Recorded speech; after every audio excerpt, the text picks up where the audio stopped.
როგორც წინა ფილმში ვისაუბრეთ, ჩასულ პოლინეზიელებს კუნძულზე დახვდათ ადგილობრივი მაცხოვრებლები, რომლებსაც ფიზიკურად დაკრძალებული ჰქონდათ ყურის ბიბილოები, რის გამოც მათ გრძელყურებიანები შეარქვეს. ცნობისთვის მოაის ქანდაკებებსაც გამოკვეთილი აქვთ საკმაოდ გრძელი ყურები, რაც მიუთითებს ამ ქანდაკებების უფრო ადრინდელ წარმოშობაზე, ვიდრე ამ მიწაზე პოლინეზიელები გამოჩნდებოდნენ. პოლინეზიურ ტომებს ყურის დაკრძალების ტრადიცია არ აქვთ. მათთვის სავარაუდოდ საოცრებაც კი იქნებოდა ასეთი ყურის მქონე ხალხის ნახვა. ამიტომაც შემორჩა მკვეთრად მათ გადმოცემებში ეს ნიუანსი. თუ კი გადავხედავთ ისტორიას, აღმოვაჩენთ, რომ ყურის დაკრძალების ტრადიციას მისდევდნენ როგორც აფრიკაში, ისე სამხრეთ ამერიკაშიც. აფრიკის კონტინენტზე ყურებს იგრძელებდნენ მასაის, მურსების, ფულანების, სურმების და ტუარეგების ტომის წარმომადგენლები, ხოლო სამხრეთ ამერიკაში ასეთ ტრადიციას მისდევდნენ როგორც ინკები, ისე მაიას და სხვა სამხრეთ ამერიკაში მცხოვრები ხალხი. როდესაც ესპანელებმა დაიპყრეს ინკები, მათ დახვედრილ არისტოკრატიას ორეჯონესი შეარქვეს, რაც ესპანურიდან ითარგმნება როგორც გრძელყურებიანი. ინკების კულტურაში ყურის დაკრძალება ერთგვარი სოციალური სტატუსის მაჩვენებელი იყო. არის ეჭვი, რომ ეს ტრადიციაც ერთგვარი კარგო კულტის ნაწილია. სავარაუდოდ მათი რომელიღაც ღმერთი ან ღმერთები იყვნენ სწორედ ასეთი ყურების მატარებლები. ასევე შეარქვეს ჩამოსულმა პოლინეზიელებმა დახვედრილებს ჰანაუეეპე, რაც მათი ენიდან ქართულად პირდაპირ გრძელყურებიანს ნიშნავს. აქვე ერთი უცნაური პარალელის გავლებაც შეიძლება ინკებსა და ჰანაუეეპებს შორის. ორივე შემთხვევაში სხვა მიწებიდან ჩამოსულმა ხალხმა ისინი ამოხოცა. გარდა ამისა, არის კიდევ სხვა მშვიდობიანი პარალელებიც. მაგალითად, ტურ ჰეირდალი ამტკიცებდა თავის კვლევებში, რომ რაპანუელები სინამდვილეში სამხრეთ ამერიკიდან ემიგრირებული ხალხის შთამომავლები იყვნენ. მას თავისი კვლევების საფუძვლად ჰქონდა აღებული შედარებები ორ ხალხს შორის. მაგალითად, აღსანიშნავია კუნძულზე აღმოჩენილი ნანგრევები, რომლებიც სამხრეთ ამერიკის დასავლეთ სანაპიროზე გავრცელებული მეგალითური პოლიგონალური ნაგებობების იდენტურია. ასევე ჩალით შეკრული მომცრო სათევზაო ნავის აგების ტრადიციაც პრაქტიკულად სამხრეთ ამერიკული ტომების ტრადიციის იდენტური იყო. გარდა ამისა, კუნძულზე გავრცელებული სოფლის მეურნეობის კულტურები, როგორიც იყო იამსი, ბატატი და გოგრა, კვლევებით დადგინდა, რომ გენეტიკურად სამხრეთ ამერიკული წარმომავლობისაა. ასევე ჰეირდალის მოსაზრებით, რაპანუელების ზოგიერთ წარმომადგენელს ანდების მაცხოვრებლის დამახასიათებელი ყბასახის აგებულება ჰქონდათ. თუ კი სამხრეთ ამერიკაში ყავდათ ღვთაება კონტიკი ვირაკოჩა. რაპანუელების ერთ-ერთი ღვთაება იყო თიკი. ჰეირდალის მოსაზრებით, ეს ერთი და იგივე ფუძის მქონე დასახელებებია და ერთსა და იმავე პერსონაჟს აღნიშნავდა. ასევე გრძელი ყურების თემაც ზედმეტად ემთხვევა სამხრეთ ამერიკული არისტოკრატიის ტრადიციებს. დახვედრილების წინაპრებს ქვის დამუშავების ტექნოლოგიებიც ჰქონდათ. სამხრეთ ამერიკულის ანალოგიურად ისინი ერთიანი ქვის მასივის დამუშავებას ამჯობინებდნენ მშენებლობაში თუ ხელოვნებაში. კიდევ ბევრი არგუმენტი ჰქონდა ტურ ჰეირდალს, რითაც ცდილობდა დაემტკიცებინა, რომ რაპანუის მოსახლეობა სამხრეთ ამერიკული წარმომავლობის იყო. თუმცა რეალური გენეტიკური კვლევებისას დადგინდა, რომ რაპანუის მოსახლეობა ჩვეულებრივი პოლინეზიური წარმომავლობისაა. მათი ენის ძირითადი ნაწილიც სწორედ პოლინეზიურ ასტრონეზიულ ჯგუფს ეკუთვნის. ამ კვლევების საფუძველზე თანამედროვე მეცნიერება კატეგორიულად უარყოფს, რომ მაგ კუნძულზე პოლინეზიელების გარდა როდესღაც სხვა ტომიც ცხოვრობდა. თუმცა ჩვენი მოსაზრებით ტურ ჰეირდალი არ ტყუოდა თავის ვარაუდებში. უბრალოდ მას შეეშალა იმ გაგებით, რომ ის თანამედროვე რაპანუელებს მიიჩნევდა სამხრეთ ამერიკელების შთამომავლად. იმ დროს, როცა თავად მისავე კვლევებში აღწერილი უკვე არაერთხელ ნახსენები კონფლიქტი ორ ტომს შორის, რომლის შედეგადაც დამხტურების სრულიად მოსპეს ჩამოსულებმა. დამხტური გრძელყურებიანები სავარაუდოდ სწორედ სამხრეთ ამერიკიდან ემიგრირებული ხალხი იყო. საინტერესოა, როდის და რა პერიოდში ჩამოვიდა ეს ხალხი ამ კუნძულზე. თან ისე, რომ სამშობლოსთან სრულიად გაწყვეტეს კავშირი და ჩაკეტილი სოციუმით შექმნეს. როგორც წინა ფილმში განვიხილეთ, ამ კუნძულზე არსებული მწირი რესურსების გამო, აქ ჩამოსულ ხალხს მოუხდა პოპულაციის მკაცრი კონტროლი. აქვე შეგახსენებთ, რომ ჩვენი მოსაზრებით მოაების რაოდენობა სწორედ ამ პოპულაციის მაქსიმალური რაოდენობის ამსახველი იყო. სავარაუდოდ პოლინეზიელების გამოჩენამდე ამ კუნძულზე არასოდეს 1500 ადამიანზე მეტი არ ცხოვრობდა. როგორც მოგეხსენებათ, ასეთ ჩაკეტილ სოციუმში აუცილებლად დაიწყებოდა ინცესტი, რასაც მოჰყვებოდა გარკვეული პერიოდის შემდეგ მოსახლეობის გენეტიკური კოლაფსი, რაც მათ სრულ გადაშენებას გამოიწვევდა. მეცნიერული გამოთვლებით 1500 კაციანი სოციუმი სრულ გენეტიკურ კოლაფსს მიიღებს საწყისი ეტაპიდან 50-60 თაობის განმავლობაში, რაც წლებზე გადაყვანით დაახლოებით 2000 წელია. სრაუბარია სრულ კოლაფსზე, რომლის დროსაც სრულიად შეწყდება შობადობა, ხოლო უკვე დაბადებულებში გამრავლდება გენეტიკური დაავადებები, რომლებიც ადრეულ ასაკშივე გამოიწვევს მოსახლეობის სიკვდილიანობას. თუმცა თუ კი რაპანუელების გადმოცემებს დავეყრდნობით, ჰოტუ-მატუას ჩამოსვლის მომენტში დამხტულ მოსახლეობაში ასეთი დეგრადაცია არ შეიმჩნეოდა. ამ ფაქტორით შეგვიძლია დაახლოებით განვსაზღვროთ გრძელყურებიანების ჩაკეტილი ცხოვრების მაქსიმალური ასაკი, რომელიც 1000 წელზე მეტი არ უნდა ყოფილიყო. ჩვენი მოსაზრებით, ეს ხალხი ამ კუნძულზე პოლინეზიელებამდე რამდენიმე საუკუნით ადრე ჩამოვიდნენ. ფაქტია, რომ ჩაკეტილ ცხოვრების წესს არ ირჩევენ შემთხვევით. ამის გამოწვევი მიზეზი ხშირ შემთხვევაში ძლიერ მტერთან მიღებული მარცხია, რომლის დროსაც ერი ხალხის გარკვეულ ნაწილს მალავს თავისი იდენტობის და თვითმყოფადობის გადარჩენის მიზნით. აღდგომის კუნძული იდეალური ადგილია ასეთი იზოლაციისთვის. სავარაუდოდ სწორედ ამის გამო აღარ გაუშვეს კუნძულიდან ჰოტუ-მატუა და მისი ხალხიც. ალბათ შეეშინდა თავისი საიდუმლოს გამჟღავნება. ასევე ჩაკეტილი ცხოვრების წესის მიზეზი შეიძლება იყოს მათთვის რაღაც ძალიან ძვირფასის გადამალვის მცდელობა. ეს შესაძლებელია იყო რაიმე წმინდა რელიქვიები, ან სულაც გარკვეული ცოდნის წყარო. ამ არგუმენტის მტკიცებულებად გამოდგება თუნდაც დღემდე შემორჩენილი რონგო-რონგოს ხის ფირფიტები, რომლის წაკითხვაც დღეს აღარავის შეუძლია. ფაქტია, რომ ხალხი, რომელიც რაპანუელებამდე ჩავიდნენ კუნძულზე, არ იყვნენ პოლინეზიელები. როგორც უკვე ვახსენეთ, იერსახი და გარკვეული კულტურული ნიშნებით, ისინი ძალიან წააგავდნენ სამხრეთ ამერიკის ტერიტორიაზე მაცხოვრებელ ძველ ხალხებს. თუკი გეოგრაფიულად დავხედავთ რუკას და საოკეანო დინებებს, სამხრეთ ამერიკის სამხრეთ ნაწილიდან გაცილებით მარტივია აღდგომის კუნძულზე ჩამოსვლა, ვიდრე პოლინეზიიდან.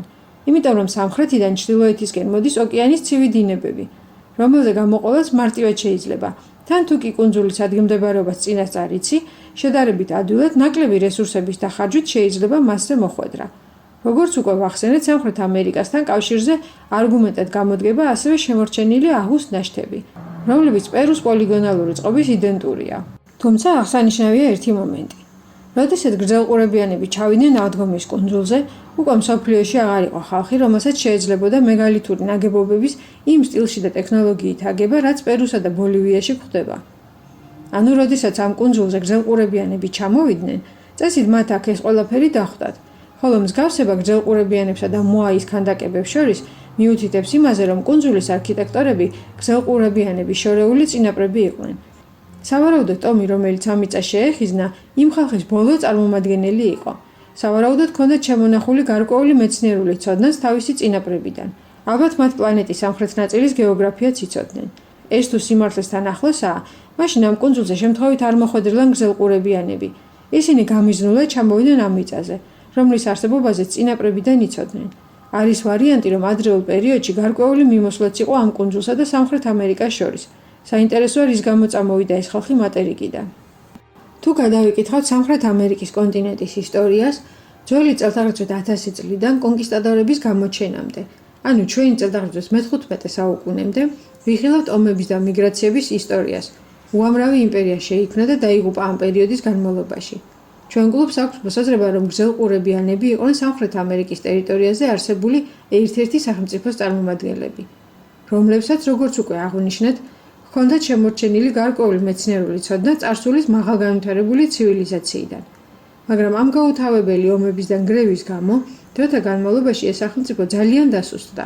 ხომ არ იყო ვარიანტი, რომ ერთ-ერთი შემოსევა ისეთი დამაცარიელებელი აღმოჩნდა, რომ ამ ქვეყნის მმართველებმა გადაწყვიტეს თავისი ერის გადარჩენის მიზნით მოსახლეობის გარკვეული ნაწილის გახიზნა მატერიკიდან, რომელთაც თან გაატარეს მათთვის ძვირფასი რელიქვიები და ცოდნის მატარებელი რეალური საგნები. როდესაც ინკების იმპერია შეიქმნა, პირველი რაც გააკეთეს იყო ენის რეფორმა. მათ დანერგეს თავისი დამწერლობა კიპუ, რომელიც კვანძოვანი ნაკსოვით კეთდება. მათ ამის სანაცვლოდ ყველა დაპყრობილ ხალხს აუკრძალეს სხვა სახის დამწერლობის თუ ენის გამოყენება მთელი იმპერიის მასშტაბით. სასტიკად სჯიდნენ ყველა ურჩ მოქალაქეს, ხოლო მანამდე არსებული ყველა დამწერლობის ნიმუში თუ რაიმე ინფორმაციის მატარებელი საგანი სრულიად გაანადგურეს. მართალია ეს ხდებოდა მოგვიანებით, მაგრამ როგორც ჩანს, პირველი არ იყო კონტინენტისთვის. ალბათ ადრეც მოხდა იგივე. რის გამოც მივიღეთ აღწერილი მიგრაცია. მიგრანტებმა დასამალად შეერჩიეს მხოლოდ მათთვის ცნობილი მცირე კუნძული ოკეანეში, რომელზე მოხვედრაც ზუსტი ადგილმდებარეობის ცოდნის გარეშე მარტივი არაა. ხოლო წასულ ხალხს დაავალეს, რომ ყველანაირი კონტაქტი გაეწყვიტათ მატერიკთან და დარჩენილიყვნენ იზოლაციაში. სავარაუდოდ იმ პერიოდამდე, ვიდრე თავადვე არ ჩააკითხავდნენ მათ. სამწუხაროდ, როგორც ჩანს, მატერიკზე დარჩენილი ამ თემის მცოდნე ხალხი მომხდურმა მტერმა სრულიად გაჟლიტა, რის გამოც წასულების შესახებ ინფორმაცია სამუდამოდ დაიკარგა მათივე წაღებულ საგანძურთან ერთად. რომარა პოლინეზიელები ეგ ხალხი ამ კუნძულზე იცხოვრებდა ჩვეულებრივად მე-18 საუკუნემდე. ანუ ჰოლანდიელი როგევენის გამოჩენამდე. თუ კი ასე მოხდებოდა, მაშინ ჩვენი ისტორია ცოტა სხვანაირად დაიწერებოდა. რა თქმა უნდა, არც ევროპელები დააკლებდნენ ხელს ამ ხალხზე ნადირობას და იგივეს მოახდენენ, რაც პოლინეზიელების შემთხვევაში იყო. მაგრამ ევროპელებს დახვდებოდათ ხალხი, რომლებსაც შემორჩენილი რონგორონგოს წაკითხვა შეეძლებოდა. ასევე დახვდებოდათ მატერიკიდან წამოღებული საგანძურიც, რომლის ფასეულობას და მნიშვნელობას დღეისათვის განუსაზღვრელია.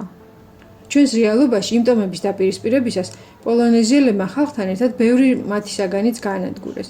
არის ვარიანტი დაცული საგანძურის სრულიად მოსპეს, იმიტომ რომ მათ არ იცოდნენ არც მისი მნიშვნელობა და მათთვის არც რაიმე ფასეულობას წარმოადგენდა.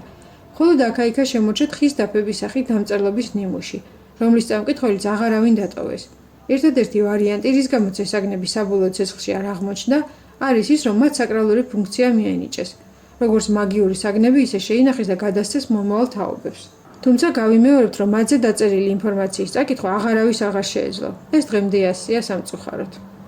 როგორც არაერთხელ ვახსენეთ, თავად პოლინეზიელების გამოჩენა ამ კუნძულზე ძალიან უცნაური თემაა. ისინი თავისი და შემთხვევით აქ ვერანაირად ვერ მოხვდებოდნენ. გვაქვს საფუძვლიანი ეჭვი, რომ მათ ვიღაც მიეხმარა. საინტერესოა რა იყო ამ დახმარების მიზეზი. შემთხვევით იმ მოკარნახეს ხომ არ სურდა იმ შედეგის მიღება, რაც იმ ნამდვილეში გვაქვს. ანუ გრძელყურებიანთა ერის და მისი საგანძურის სრული განადგურება. რა პროცესიც დაიწყო ჯერ კიდევ სამხრეთ ამერიკის ტერიტორიაზე. სავარაუდოდ მათ მოგვიანებით აღმოაჩინეს, რომ არსებობდა მათთვის მიუღებელი ინფორმაციის მატარებელი მცირე ჯგუფი იზოლირებულ კუნძულზე, სადაც მოხვედრა საკმაოდ რთულია. გვაქვს ეჭვი, რომ ეს ინფორმაცია შეიცავდა დედამიწის წარსულის შესახებ შედარებით რეალურ ისტორიას. არის ვარიანტი გარკვეული მაღალი ტექნოლოგიების აღწერასაც. ამ ყველაფრის გავრცელება კი მათ ინტერესებში არ შედიოდა. იცოდნენ რა, რომ ევროპაში ცოტა ხანში დაიწყებოდა განვითარების ახალი ეტაპი, რომლის დროსაც იყო ვარიანტი რომელიმე ექსპედიციას ამ კუნძულამდეც მოეღწია. მათ დაასწრეს მოვლენების განვითარებას და კუნძულს შეუძლიათ ფიზიკურად ძლიერი, მაგრამ შედარებით განუვითარებელი ხალხი, რითიც მათ მიიღეს ის შედეგი, რასაც ვიცნობთ. ჩვენი ისტორია სავსეა ანალოგიური მოვლენებით, რომლის დროსაც გარკვეული წარსულის აღმწერ და ინფორმაციის მატარებელ ქვეყანას ან ერს შეესევიან ხოლმე დიდი რაოდენობის მქონე ფიზიკურად ძლიერი, მაგრამ პრიმიტიული საზოგადოებრივი მოწყობის და აზროვნების მქონე ტომები ან ქვეყნები, რომლებიც ძარცვის მიზნით პრაქტიკულად ქვას ქვაზე არ ტოვებენ. თუნდაც ჩვენი ისტორია რა დღირს. ათასწლეულების განმავლობაში მოგვიწია უქარქაშო ხმლით ცხოვრება. მიუხედავად ჩვენი მიზანმიმართულობისა და სიჯიუტისა, რომ შეგვენარჩუნებინა იდენტობა თუ თვითყოფადობა, უამრავმა შემოსევებმა მაინც გაგვინადგურეს წარსულის აღმწერი ინფორმაციის უდიდესი პლასტი. ეს პროცესი მთელ მსოფლიოში დღესაც გრძელდება. ავიღოთ თუნდაც სულ ცოტა ხნის წინ ავღანეთში, ერაყსა თუ სირიაში რელიგიური ექსტრემისტების მიერ ჩადენილი ვანდალიზმის ფაქტები, რომლის დროსაც მათ პირდაპირ გაანადგურეს უამრავი არტეფაქტი და გაძარცვეს მუზეუმები. თუ ადრე შემოსევებით ხდებოდა ძირითადად არტეფაქტების და მემკვიდრეობის განადგურება, მე-19 საუკუნიდან იგივე ფუნქცია აიღო აკადემიურმა ისტორიოგრაფიამ, რომელმაც თავის კვლევებში მაქსიმალურად შეცვალეს და გააყალბეს წარსულის ინფორმაცია. თან ყველა კვლევა აქციეს დოგმად, რომლის გაკრიტიკების უფლებაც პრაქტიკულად არავის დაუტოვეს. დღეისათვის სულ ეს იყო. თუ ფილმი მოგეწონათ, მოგვიწონეთ YouTube-ზე. აუცილებლად გამოგვეხმაურეთ კომენტარებში და გააზიარეთ. თუ ჯერ არ გამოგიწერიათ ჩვენი არხი, აუცილებლად გამოგვიწერეთ. ახლა კი გემშვიდობებით მომავალ ფილმამდე.